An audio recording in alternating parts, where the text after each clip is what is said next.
Balutin mo.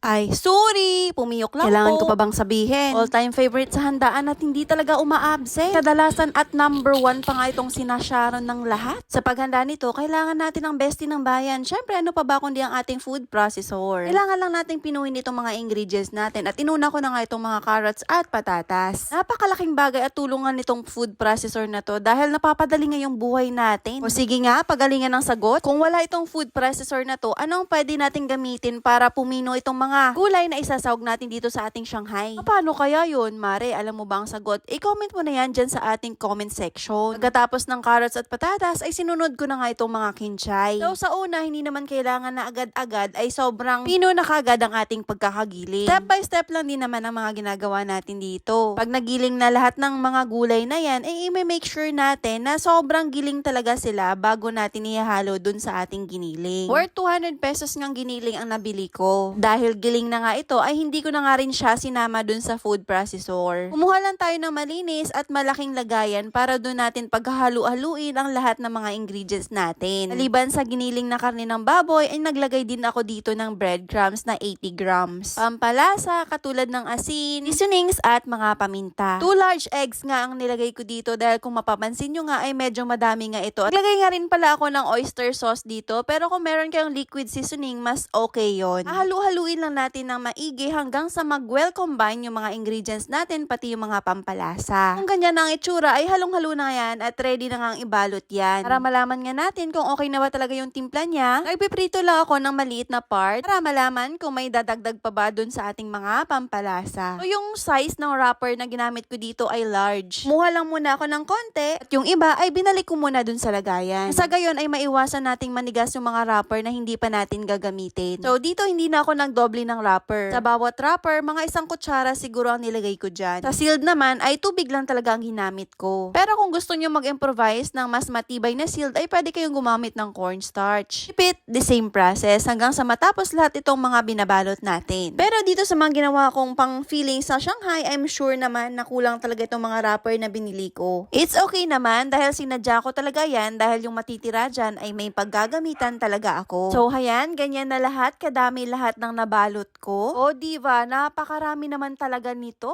Para matry at malaman natin kung okay at pasado ba itong ginawa ko, ay nagprito nga lang ako dito ng 6 na piraso at hinati-hati ko lang sila sa 3 part. Lutuin lang natin yan from low to medium heat para hindi ganun kabilis masunog ang mga wrapper natin. Tanggalin lang natin ang mga excess oil. Yan yung purpose kung bakit tayo naglalagay ng tissue dyan sa baba at nakatayo silang lahat. Sa sauce naman, merong nabibili na sweet chili sauce. So hayan, tikman na natin at ipapakita ko nga sa inyo kung gaano ka crunchy itong ginawa kong Shanghai.